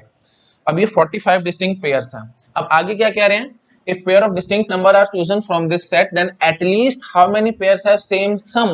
तो पहले तो ये बताओ मुझे, सम कितने टाइप से आ सकता है आपके पास, मतलब कितने तरीके का डिफरेंट सम होंगे आपके पास, वो देखो। देखो जी 1 और 2, मिनिमम 1 और 2 है ना, तो इसका सम कितना आएगा जी 3, और मैक्सिमम कितना है जी 9 और 10, इसका सम कितना आएगा जी 19। तो एक बात पहले तो ये देखो, 3 से 19 तक हमारे पास कोई भी सम आ सकता है। तो बीच में कोई नंबर स्किप भी हो रहा है क्या, हमें ऐसे भी देखना पड़ेगा। जैसे 4 बिल्कुल आएगा, देखो 1 + 3 इज 4, 5 चाहिए, 1 + 4 इज 5, इवन 2 + 3 इज 5। तो आप चेक कर सकते हैं कोई भी नंबर बीच में से स्किप नहीं होगा। तो मतलब 3 to 19 लगातार हमारे पास सम पॉसिबल हैं। तो बस अब यहीं से समझ जाओ आप, पिजन होल प्रिंसिपल हमें बता रहा था सम, तो सम कितने पॉसिबल हैं, 3 to 19 पॉसिबल है। 3 to 19 सम मतलब 3 और 19 दोनों इंक्लूडेड हैं, तो 19 - 3 + 1 it comes out to be 17। तो मैं क्या कहूंगा, 17 different type of sum is possible. तो मैं लिख लेता हूं, लो जी, ये 2 हो गया, सॉरी 3 से स्टार्ट किया था ना, हाँ जी, ये 3 हो गया, ये सम 4 हो गया, ये सम 5 हो गया, dot dot dot up to ये सम 19 हो गया। ठीक है, और ये टोटल हमारे पास पिजन होल कितने हैं जी, 17 पिजन होल्स हैं। अब बात करो पिजन्स कितने हैं, तो अब आप कॉमन सेंस से सोच पा रहे होगे, हमें इन सम, जो हमें सम निकालना है, इसमें हम क्या घुसाने की कोशिश कर रहे हैं, एक किस्म से डिस्टिंक्ट पेयर्स को घुसाने की कोशिश कर रहे हैं। तो डिस्टिंक्ट पेयर हमने निकाले कितने थे, 45। तो आप देख पा रहे हो 1 2, तो 1 2 वाला पेयर इसमें जाएगा, 1 3 वाला पेयर इसमें जाएगा, 1 4 वाला पेयर इसमें जाएगा, एंड सो ऑन। तो समझ गए ना, ये जो पेयर्स हमने बनाए हैं ये सारे पिजन्स हैं, समझ रहे हो। 1 4 का सम कितना होगा 5, तो ये 5 वाले में जाएगा। 1 3 का सम कितना है जी 4, तो ये 4 वाले सम में जाएगा, एंड सो ऑन। तो 3 to 19 ये टोटल 17 हमारे पास पिजन होल्स हैं, और ये जो पेयर्स हैं ये सब क्या है जी, पिजन्स है। तो इन पेयर्स को मैं इन पिजन होल्स में घुसाने की कोशिश कर रहा हूँ, या you can say in pigeons को इन पिजन होल्स में घुसाने की कोशिश कर रहा हूँ। और अब आपसे मैं पूछ क्या रहा हूँ, at least how many pairs have same sum. तो बस आपको क्या बताना है जी, ये जो हमने सम निकाल रखे हैं, मतलब कम से कम किसी ना किसी होल में कितने पिजन्स होंगे, या वही चीज आप समझ पा रहे होगे, बिल्कुल सीधा सीधा पिजन होल प्रिंसिपल लगेगा यहाँ पे। हाँ जी, तो n अपॉन m का सीलिंग फंक्शन है ना, तो at least how many pairs have same sum, तो n अपॉन m का ceiling function, this is my answer. n number of pigeons कितने हैं जी 17 है, सॉरी पिजन्स हैं जी 45 और पेयर्स कितने हैं जी 17, इसका क्या ले लेंगे हम लोग सीलिंग फंक्शन, तो 45 अपॉन 17 का सीलिंग फंक्शन कितना निकलेगा, ये 2 पॉइंट समथिंग आएगा ना, तो 2 पॉइंट समथिंग का सीलिंग फंक्शन कितना आ जाएगा जी 3, तो फाइनल आंसर क्या होगा 3, तो 3 का मतलब समझ में आया क्या होगा, हम क्या कहेंगे कि कम से कम कोई एक ऐसा सम तो जरूर होगा जहां पे 3 या 3 से ज्यादा पेयर्स होंगे एटलीस्ट। मैं बात कर रहा हूं अगेन, मैं बार बार बोलता हूं एग्जैक्टली मैं कुछ नहीं कह सकता पिजनहोल प्रिंसिपल में, मैं ये आपको नहीं बता सकता कि कौन से 3 पेयर्स होंगे जो कि सेम सम लेके आ रहे होंगे, और ये भी नहीं बता सकता कि वो सम एग्जैक्टली कितना होगा, कुछ भी मैं आंसर नहीं कर सकता पिजनहोल प्रिंसिपल से। मैं बस इतना कह के भाग सकता हूं कि ये जो 45 पेयर्स हैं, इन 45 पेयर में से कम ऐसे 3 पेयर होंगे जिनका सम सेम आ रहा होगा, बस दैट्स इट। कौन से वो पेयर्स होंगे नहीं बता सकता, और वो सम कितना होगा नहीं बता सकता, मेरे को इसके बारे में कोई नॉलेज नहीं देगा पिजनहोल प्रिंसिपल। मैं सब चीजें आपको बार बार बता रहा हूं, बट प्लीज मैं बार बार इसलिए बोल रहा हूं ताकि आपके माइंड में एकदम चीजें फिट होकर रहे, ठीक है जी। तो आप समझ गए होंगे मैं यहाँ पे एग्जैक्टली कहने की क्या कोशिश कर रहा हूँ, ठीक है जी। अब मैं साइड में हो रहा हूँ, आप इसको नोट डाउन करो, फिर मैं थोड़ा सा क्वेश्चन को ट्विस्ट करके आपसे एक क्वेश्चन और पूछता हूँ, ठीक है। हाँ जी, आई थिंक आपने नोट डाउन कर लिया होगा। अब मैं यहाँ से ना डिस्टिंक्ट वर्ड हटा देता हूँ, अगर मैंने डिस्टिंक्ट वर्ड यहाँ से हटा दिया तो अब मेरे को सिंपली पेयर्स चूज करने हैं। तो पहले तो ये बताओ, डिस्टिंक्ट वर्ड नहीं है तो हम रिपीट कर सकते होंगे, तो नंबर्स कैन बी रिपीटेड, तो नंबर्स कितनी बारी इनफाइनाइट टाइम्स ऑब्वियसली हम रिपीट कर सकते हैं। तो इनफाइनाइट मतलब यहाँ पे क्या कहना चाह रहे हैं हम लोग, पेयर चूज कर रहे हैं ना, तो दो नंबर हमें चूज करने हैं, तो दोनों नंबर हम सेम भी लेके आ सकते हैं, मतलब इन द सेंस अब पेयर्स पता है कैसे बनेंगे, अब पेयर्स बनेंगे 1 1 1 3 1 4 डॉट डॉट डॉट, फिर 2 1 है ना, फिर 2 2 भी आएगा, ठीक है जी, फिर 9 10, फिर 10 10 भी आएगा, समझ पा रहे हो, डॉट डॉट डॉट। तो ऐसे टोटल कितने पेयर्स होंगे 1 1 2 2 3 3, ये सब आ सकते हैं, रिपीटेशन इज अलाउड, ठीक है जी। तो अब आपको आई थिंक समझ में आ रहा होगा, बिल्कुल बेसिक सी बात है। देखो इस चीज को मैं हटाता हूं, ठीक है। हाँ जी, एक चीज तो है आप कॉमन सेंस से चीजों को करने की कोशिश करें, common sense in the sense आपने 45 डिस्टिंक्ट पेयर्स लिए थे ना, 45 डिस्टिंक्ट पेयर लिए थे, अब 1 1 2 2 3 3 up to 10 10, total 10 pair extra add हो गए, टोटल 10 पेयर एक्स्ट्रा ऐड हो चुके हैं, 45 तो डिस्टिंक्ट थे और 1 1 2 2 3 3 and so on up to 10 10, total 10 pairs और ऐड हो चुके हैं, तो आंसर कितना है जी 55, तो टोटल 55 पेयर्स ऐसे बनेंगे। एक तरीका तो है ये। अच्छा, दूसरा तरीका क्या है, अगर आपको तरीका समझ नहीं आ रहा या आप इतनी कॉमन सेंस एग्जाम में नहीं लगा सकते, तो फिर वही जो मैंने आपको बताया था कॉम्बिनेटोरी कॉम्बिनेशंस विद अनलिमिटेड रिपीटेशन, आप वो फॉर्मूला भी लगा सकते थे, क्योंकि अनलिमिटेड रिपीटेशन क्यों है, क्योंकि हम एक एक नंबर को दो बार भी ले सकते हैं। हाँ जी, तो मैं ऐसे कहना चाह रहा हूँ 10 में से कोई भी 2 नंबर पिक करो, you want to choose 2 numbers from these 10 numbers and repetition is allowed, मतलब वही बात अनलिमिटेड रिपीटेशन। हाँ जी, तो फॉर्मूला आपको याद आ रहा होगा n-1 प्लस RCR, ठीक है जी। एन और आर निकालने के लिए हमें इक्वेशन सेटअप करनी पड़ती थी, इक्वेशन देखो x1 plus x2 plus x3 dot dot dot up to x10। x1 क्या बता रहा है कितने वंस आपने चूज करे, x2 बता रहा है कितने 2 चूज करे, x3 कितने 3 चूज करे और x10 कितने 10 चूज करे, और टोटल हमें नंबर से लेने कितने हैं जी ओनली 2, क्योंकि हमें पेयर बनाना था। तो आप समझ गए होगे n की वैल्यू क्या है जी number of variables that is 10, r की वैल्यू क्या है RHS मतलब 2, तो कितना निकल के आएगा जी 10 - 1 + 2c2, it comes out to be 11c2। 11c2 आप चेक कर सकते हैं 55 ही आएगा। दोनों में से कोई भी तरीका जो आपको अच्छा लग रहा है वो भी यूज कर सकते थे, ये बिल्कुल कॉमन सेंस आंसर था। 45 में पहले निकाल के बैठा था, 1 1 2 2 3 3 4 4 5 अप टू 10 10 10 पेयर और एक्स्ट्रा जुड़ गए तो 55 आ गया। ये चीज नहीं आती समझ में तो आप वही बात है कॉम्बिनेशन विद अनलिमिटेड रिपीटेशन का फॉर्मूला लगा सकते थे और आंसर 55 निकाल सकते थे, जो भी आपका मन करे आप वो कर सकते थे। तो बेसिक सी बात हमें समझ में आ चुकी है। हाँ जी, पिजन्स कितने आगे जी, पिजन्स आगे हैं जी 55, ठीक है जी। अच्छा जी, अब सेम सम वाली बात थी, तो पिजन होल बताओ भाई, पिजन होल कितने होंगे, शॉर्ट में लिख रहा हूँ, पिजन होल कितने होंगे। देखो सम कैसे कैसे लेके आ सकते हो, 1 1 मिनिमम पेयर ये है ना 1 1, तो मिनिमम सम कितना आएगा जी 2, और मैक्सिमम क्या है जी 10 10, तो मैक्सिमम सम कितना आएगा जी 20। तो आप प्लीज चेक कर सकते हैं, मैं यहाँ पे वीडियो को लंबा नहीं करूंगा, खींचूंगा नहीं, 2 से लेकर 20 तक आप कोई भी नंबर ले लो, आप वो सम इन पेयर से लेके आ सकते हैं। 5 चाहिए आपको तो 2 + 3 5 आ सकता है ना, 1 + 4 5 आ सकता है, 6 चाहिए तो 3 + 3 भी 6 आ सकता है, 2 + 3 भी 6 आ सकता है, and so on. I think आप समझ पा रहे होगे, जो भी आप नंबर बोलोगे वो सम हम लेके आ सकते हैं। तो पिजन होल बताओ भाई 2 to 20, तो 2 to 20, 2 और 20 दोनों इंक्लूडेड है ना, upper bound minus lower bound +1, तो 20 - 2 + 1 it comes out to be 19, ठीक है जी। तो पिजन होल 19 है, टोटल पिजन्स कितने हैं जी 55 है। तो how many pigeons will at least how many pigeon will sit in same pigeon hole, बड़े आराम से आंसर करूंगा पिजन होल प्रिंसिपल से, 55 डिवाइडेड बाय 19 का सीलिंग फंक्शन, तो 2 पॉइंट समथिंग आएगा, तो अगेन आंसर 3 आ रहा है, बाय चांस 3 आ रहा है, ठीक है। मतलब वही बात है, डिस्टिंक्ट में भी 3 आया था और जब हम डिस्टिंक्ट हटा रहे हैं तो भी आंसर 3 आ रहा है, बाय चांस की बात है, ठीक है। बट प्लीज वे आपको समझाना चाहिए एक्जैक्टली हम कैलकुलेट कैसे कर रहे हैं, ठीक है जी। तो यहाँ पे मैं ये चीज कहना चाह रहा हूँ, ये समझ गए ना, वो सब मैंने बार बार रिपीट नहीं किया। आप ये पिजन होल्स कैसे हैं भाई, देखो मैं कहाँ बनाऊं, यहाँ बना दूं, लो 2 3 dot dot dot up to 20, ठीक है जी।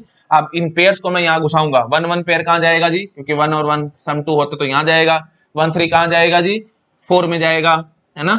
यहाँ पे ये 4 भी होगा तो 1 3 यहाँ जाएगा, डॉट डॉट डॉट, आप समझ पा रहे होगे। तो मैं यही यहाँ पे यही चीज पूछना चाह रहा था कि at least how many pairs will have same sum, तो वही चीज आएगी, हम देख लेंगे। क्योंकि देखो पिजन्स ज्यादा है ना, 55 पिजन्स हैं और पिजन होल हमारे पास कितने हैं जी, 19 है। तो बस आप पिजन होल प्रिंसिपल से आराम से कैलकुलेट करके आंसर निकाल सकते थे। मेरे को ज्यादा शायद खींचना नहीं चाहिए, जबरदस्ती मैं खींच रहा हूँ, दैट्स इट, वीडियो जबरदस्ती लंबा होगा, ठीक है। आई थिंक समझ में आ गया होगा एक्जैक्टली हम यहाँ पे क्या करने की कोशिश कर रहे हैं, ठीक है जी। मैं साइड में हो रहा हूँ, आप प्लीज इस सब चीजों को नोट डाउन करो, फिर मैं नेक्स्ट कैटेगरी स्टार्ट करता हूँ। तो कैटेगरी नंबर 4 में क्या होगा, हमें एन और एन समझ में ही नहीं आएगा, ठीक है। तो उस कैटेगरी को मैं अभी क्वेश्चन कराता हूँ, ओके ठीक है। अब कैटेगरी 4 के क्वेश्चंस देखेंगे। कैटेगरी 4 में आपको याद आ रहा होगा एन और एम हमें पहचान ही नहीं होगी, एन और एम को हम लोग आइडेंटिफाई ही नहीं कर पाएंगे ढंग से, ठीक है। तो इसमें देखो हम कैसे सॉल्व करेंगे। देखो हम क्या कह रहे हैं, 10 pairs of Red Sox, 15 pairs of green socks, 12 pair of blue socks in laundry basket, मतलब लॉन्ड्री बास्केट में ये सारे पेयर्स रखे हुए हैं। And minimum number of socks, तो वही बात समझ लेना, मिनिमम नंबर मतलब मिनिमम नंबर्स, है ना। तो वही पिजन होल प्रिंसिपल की बात हो जाएगी, है ना, minimum how many and so on, तो आप समझ पा रहे होगे। हाँ जी, तो minimum number of socks drawn to guarantee, वही बात, गारंटी वर्ड आ रहा है ना, guarantee that we get a matching pair, ठीक है, हमें मैचिंग पेयर मिल गया। तो वही बात है, इसको ना कॉमन सेंस से सॉल्व करो। अगर आप वही एन और एम आइडेंटिफाई करोगे तो बहुत डिफिकल्ट और बड़ा अजीब सा क्वेश्चन हो जाएगा। हम कॉमन सेंस से सॉल्व करते हैं, मतलब कॉमन सेंस से कोशिश करते हैं सॉल्व करने की, ठीक है जी। अच्छा जी, तो 10 पेयर्स हैं रेड सॉक्स के। अब देखो अगर आप सबसे लकी पर्सन हो, ठीक है, ये देख रहे हो बहुत प्रैक्टिकल क्वेश्चन है, practical question in the sense basket है, बास्केट के अंदर ये सारे पेयर्स मिक्सअप होके रखे हुए हैं और आपने बास्केट में से सॉक्स उठानी है। तो अगर आप सबसे लकी पर्सन हो, आपने 2 सॉक्स उठाई और बाय चांस वो मैचिंग पेयर निकल आया, आपका काम वही खत्म हो जाएगा। तो हम लकी पर्सन हुए तो 2 सॉक्स आपने निकाली, वहीं से हमारा काम खत्म, ठीक है। बट वही बात है, यहाँ पे वर्ड गारंटी बोला है, गारंटी बोला है तो आपको क्या मानना पड़ेगा, you are the most unlucky person in this universe, ठीक है, सबसे अनलकी पर्सन हो आप। तो फिर आप क्या करेंगे, देखो आपने पहली सॉक्स निकाली, कुछ निकल आई, दूसरी सॉक्स निकाली, फिर कुछ और निकल आई, एंड सो ऑन। अच्छा पहली बात तो ये समझ लो, जो पेयर्स है ना, ये बाय डिफॉल्ट, देखो कुछ नहीं दिया हुआ तो मैं आपको बार बार बताता हूँ, कॉम्बिनेटोरिक्स के अंदर रूल है, अगर कुछ नहीं गिवन तो आपको बाय डिफॉल्ट क्या मानना होता है जी, डिस्टिंक्ट, आपको आइडेंटिकल नहीं मानना होता। तो ये सारे पेयर्स ना डिस्टिंक्ट हैं, तो डिस्टिंक्ट है मतलब जो 10 रेड सॉक्स हैं, 10 पेयर्स ऑफ रेड सॉक्स है, तो पहला पेयर जो होगा ना रेड सॉक्स का, उस पे कुछ से ए लिखा हुआ है, दूसरी सॉक्स, दूसरा पेयर जो है उस पे बी लिखा हुआ है, मतलब समझ रहे हो, कुछ कुछ काम किया हुआ है, मतलब कुछ ना कुछ एम्ब्रॉयडरी करी हुई है या कुछ ना कुछ किया हुआ है, जिसके कारण आप उन पेयर्स को डिफरेंशिएट कर सकते हैं। कोई थोड़ा कलर अलग है, मतलब डार्क रेड है, कोई लाइट रेड है, एंड सो ऑन। तो आप समझ रहे हो, कोई थोड़ी सी फटी हुई है, कोई थोड़ी सी नहीं फटी हुई है, एंड सो ऑन। तो आप कुछ भी समझ लीजिए, मतलब मेन बात क्या है कि पेयर सारे के सारे डिस्टिंक्ट हैं, ठीक है जी। अच्छा जी, तो अगर आप मोस्ट अनलकी पर्सन हो, आपने पहली सॉक्स उठाई तो समझ लेते हैं शायद वो रेड निकल आई, दूसरी सॉक्स उठाई तो वो भी रेड निकल आई लेकिन पेयर अलग निकला, ठीक है जी। अच्छा जी, फिर आपने और निकाली एंड सो ऑन। तो आप समझ पा रहे हो, जो 10 पेयर ऑफ रेड सॉक्स है ना, तो आपने 10 निकाली और you are most unlucky person, और वो 10 की 10 रेड निकली लेकिन सारी अलग अलग निकली। फिर आपने और आगे निकालने की कोशिश करी, 15 और निकाली, 15 में जो निकाली वो सारी ग्रीन निकली लेकिन सारे अलग अलग पेयर्स की निकली, ठीक है जी। अच्छा जी, उसके बाद फिर आपने 12 और निकाली, तो आपने जो और 12 निकाली वो भी सारी अलग अलग निकल आई, समझ रहे हो, ब्लू निकली लेकिन सारे अलग अलग निकली, मतलब समझ रहे हो। वर्स्ट केस में आप क्या बोलेंगे, ये कितना हो जाएगा 25, तो 37, तो 37 सॉक्स आपने निकाली हैं, लेकिन 37 की 37 सॉक्स सारी अलग अलग पेयर्स की थी, कोई भी पेयर यहाँ पे मैच नहीं हुआ। लेकिन जैसे ही आप +1 करेंगे, मतलब जैसे ही आप 38 सॉक्स पिक करेंगे, करते ही कोई ना कोई पेयर मैच जरूर होगा। आप कॉमन सेंस से आई थिंक सोच पा रहे होगे, समझ रहे हो ना। 37 सॉक्स आपने निकाली और सारी की सारी अलग अलग पेयर्स की निकल आई, लेकिन जैसे ही आप 38 सॉक्स पिक्स करेंगे, जैसे ही आपने 38 सॉक्स निकाली, निकालते ही आप समझ जाएंगे किसी न किसी पेयर से तो 100% मैच होगी। तो हम यहाँ पे गारंटी वाली बात कह रहे थे ना, तो इसलिए मैं बोल रहा था मोस्ट अनलकी पर्सन अगर ये काम करने की कोशिश करेगा तो उसको 38 सॉक्स निकालने पड़ेंगे। 38 सॉक्स जो होगी वो पक्की बात है जरूर मैच करी जाएगी किसी न किसी पेयर के साथ। अब वही बात आएगा एग्जैक्टली कौन सा पेयर है एंड सो ऑन, वो बकवास बात है, वो सब हम नहीं कर सकते, वो प्रोबेबिलिटी के क्वेश्चन हो जाएंगे। ठीक है जी, तो फाइनल आंसर इस क्वेश्चन का क्या होगा जी 38। और ये क्वेश्चन हम लोग कॉमन सेंस से कर गए, हमने एन और एम को पहचानने की जरूरत नहीं थी यहाँ पे। ठीक है, ओके। अच्छा, अब वही बात है, अगर यहाँ पे मैं आइडेंटिकल बोल देता तो, आइडेंटिकल इन द सेंस मतलब जो 10 पेयर ऑफ रेड सॉक्स है ना वो सारी आइडेंटिकल है, मतलब आप कोई भी 2 सॉक्स उठा लो वो आपका काम हो जाएगा, मतलब लेफ्ट राइट पेयर भी नहीं है, ऐसा कुछ नहीं है, सब की सब आइडेंटिकल है। ठीक है जी, मतलब समझ रहे हो ना, पेयर्स हैं तो जैसे जेंट्स की सॉक्स हैं, आदमियों की सॉक्स में लेफ्ट राइट का पेयर कुछ नहीं होता, तो सब एक जैसी हैं, हम ये मान के चलते हैं। अगर एवरीथिंग इज आइडेंटिकल तो फिर क्वेश्चन थोड़ा सा अलग हो जाएगा। आइडेंटिकल के केस में हम लोग क्या करते हैं भाई, अगर हम लोग आइडेंटिकल मान के चलते तो आप एक सॉक्स उठाते शायद वो रेड निकल आती, नेक्स्ट सॉक्स उठाते शायद वो ग्रीन निकल आती। वो मोस्ट अनलकी पर्सन की बात करो ना, अगर लकी पर्सन हो गया तो आपने 2 सॉक्स उठाई सीधी सीधी रेड निकला, आपका काम ही खत्म हो गया। लेकिन आप बुरे से बुरा दिन मानो, अनलकी पर्सन मान लो, तो पहले सॉक्स उठाई रेड निकल आई, दूसरी सॉक्स उठाई ग्रीन निकल आई, तीसरी सॉक्स उठाई तो वो ब्लू निकल आई। अच्छा जी, अब जैसे ही आप चौथी सॉक्स उठाओगे रेड ग्रीन या ब्लू में से कोई ना कोई तो निकलेगी, और जैसे निकलेगी आपका पेयर मैच, आपका काम ही खत्म। तो हम क्या कहेंगे जी, अगर आइडेंटिकल के केस होता तो मिनिमम आपको 4 सॉक्स निकालनी है। जैसे ही आपने 4 सॉक्स निकाली, 4 सॉक्स निकालते ही हम क्या कहेंगे, कोई ना कोई पेयर मैच जरूर हो जाएगा। आई थिंक आप समझ रहे हो मैं क्या कहना चाह रहा हूँ, क्योंकि आप मोस्ट अनलकी हैं तो पहले ही निकाली तो रेड निकल आई, अगर लकी होते दूसरी निकालते दूसरी भी रेड निकालती हमारा काम ही खत्म हो जाता, या पहले आपने ग्रीन निकाली दूसरी भी ग्रीन निकाले तो हमारा काम ही खत्म हो जाता। लेकिन हमने बिल्कुल उल्टी काम करने की कोशिश करा, हमने बोला कि पहला रेड है, दूसरा ग्रीन है, तीसरा ब्लू है। आपने 3 सॉक्स निकाली, तीनों अलग अलग रंग की निकल आई, लेकिन जैसे आप चौथी सॉक्स निकालोगे तो सेम कलर की मैच होगी, हमारा काम ही खत्म हो जाएगा। ठीक है जी, तो आइडेंटिकल के केस में 4 इज माई आंसर। अच्छा जी, और अगर हम यहाँ पे अब वही बात है, अगर लेडीज सॉक्स होती तो हम कहते हैं कि लेफ्ट राइट अलग अलग है, तो फिर वही बात आ जाएगी, फिर घूम फिर के वही बात आएगी कि आपने 10 सॉक्स निकाली, 10 की 10 लेफ्ट पैर की निकल आई, फिर 15 निकाली, 15 की 15 अगेन लेफ्ट की निकल आई, फिर 12 की 12 अगेन लेफ्ट या राइट जो भी निकल आई, मतलब पेयर मैच नहीं हुआ, तो फिर वही बात आएगी, फिर अगेन 38 आंसर आएगा। आई थिंक आप कॉमन सेंस से सोच पा रहे हो मैं क्या कहना चाह रहा हूँ। फिर वही बात है, डायरेक्टली इनडायरेक्टली पेयर्स अलग अलग वाली बात हो जाएगी। ठीक है, ओके। अच्छा, मैं ज्यादा नहीं खींचता, आपको समझ में आ गया होगा। अच्छा जी, मैं साइड में रहो, आप प्लीज इसको नोट डाउन करो, फिर मैं थोड़ा सा और अलग टाइप से क्वेश्चन कराता हूँ, रादर इसी टाइप का ही होगा, थोड़ा सा चेंज कर दूंगा मैं। ठीक है, आई थिंक आपने नोट कर लिया होगा। अच्छा, अब अगर मैं आपको कहता है कि we get a red matching pair, तो आप क्या करते हैं, we get a red matching pair. ठीक है, पेयर तो मैचिंग करने, लेकिन आज प्रैक्टिकल क्वेश्चन है ना, आज मेरा मन है कि मैं रेड सॉक्स पहनूंगा जी, तो अब रेड, वही बात, most unlucky person Red Sox निकालने की कोशिश कर रहा है पेयर, तो वो कैसे करेगा। तो अब कॉमन सेंस से सोचिए, आपने क्या किया, आपने पहले 10 सॉक्स निकाली, मानता हूं कि 10 की 10 रेड निकल आई, बट सारी लेफ्ट पैर निकला, या यू कैन से क्योंकि डिफरेंट है ना, हम बाय डिफॉल्ट तो डिफरेंट ही मान के चल रहे हैं, आइडेंटिकल तो मान ही रहे, तो सारे के सारी डिफरेंट निकल आई। ठीक है जी, अच्छा जी, उसके बाद फिर आपने क्या किया, अब आपको जो ये नेक्स्ट आपने 15 निकाली, 15 ग्रीन निकल आई, बट उसके बाद फिर आपने और 15 निकाली, तो आप ऐसे समझो कि 15 पेयर ऑफ ग्रीन सॉक्स आपने निकाल डाली। मोस्ट अनलकी पर्सन हो ना आप, तो आपने 15 पेयर मतलब 30 सॉक्स निकाली, और 30 की 30 वो ग्रीन निकली, और सारी की सारी मैचिंग हो गई है। तो मतलब आप 15 की बजाय क्या बोलेंगे जी 30, या ऐसे लिखूं, प्रॉपर अच्छे से लिखूं, 15 सॉक्स निकाली, 15 की 15 ग्रीन निकल आई, फिर आपने और 15 निकाली, मतलब मल्टीप्लाई बाय 2, और फिर वो सारी ग्रीन निकल आई और सारी मैचिंग होकर काम खत्म हो गया। अच्छा जी, उसके बाद फिर आपने 12 सॉक्स निकाली, अनलकी पर्सन हो आप, 12 की 12 ब्लू निकल आई, लेकिन फिर दोबारा से 12 निकाली और वो सारी पेयर मैचिंग हो गई, मतलब मल्टीप्लाई बाय 2। ठीक है जी, अच्छा जी, अब इतना काम करने के बाद अगर आपने एक सॉक्स भी और निकाली, तो पक्की बात है 10 जो रेड सॉक्स थी उसमें से किसी न किसी के साथ आपका पेयर मैच होगा और आपका काम खत्म हो जाएगा। तो देख रहे हो, तब आप फिलहाल आंसर आप क्या करेंगे, 30 प्लस 24 दैट इज 54 और 10 64 और 1 65। तो मैं क्या कहूंगा जी 65 सॉक्स आपको लेनी पड़ेंगी। 65 सॉक्स निकालने के बाद आप गारंटी कह देंगे कि मेरे को एक रेड मैचिंग पेयर मिल गया। तो समझ में आई अप्रोच किया, वही बात है, अनलकी पर्सन मानो उसके हिसाब से आप काम कर लो। 15 पेयर से तो 30 यहाँ खर्च करो, 12 पेयर यहाँ से तो 24 यहाँ खर्च करो, 30 और 24 54 और 10 64 प्लस 1 65, ये हमारा आंसर हो जाएगा। ऐसे अगर मैं आपको यही, चलो मैं साइड में हो रहा हूँ, फटाफट इसको नोट डाउन करो। आई थिंक नोट डाउन कर लिया होगा। अगर मैं यहीं पे आपको बोल देता कि ग्रीन, तो अब वही बात है, खींचने वाली बात हो जाएगी, आप समझ जाओगे। ग्रीन सॉक्स चाहिए ना आपको, तो वही बात है, पहले सारे सारे रेड पेयर निकाल दो जी, अनलकी पर्सन हो ना, 10 into 2, फिर सारे ब्लू सॉक्स निकाल दो जी, वही बात आएगी 12 into 2, अच्छा जी, उसके बाद फिर सारे 15 की 15 सॉक्स निकालो, लेकिन सारी अलग अलग निकली।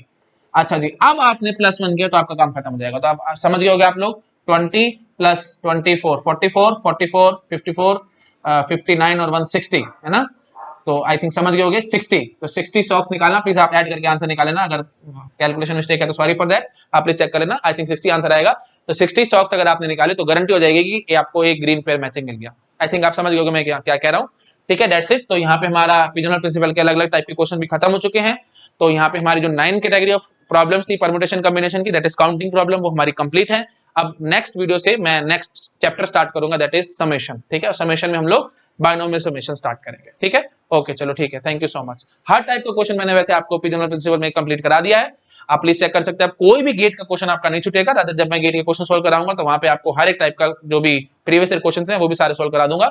उसके बाद फिर आपको आई थिंक कुछ भी करने की जरूरत नहीं पड़ेगी, सारी चीजें आपके एकदम माइंड में फिट रहेंगी और क्रिस्टल क्लियर रहेंगी। ठीक है, okay, thank you so much.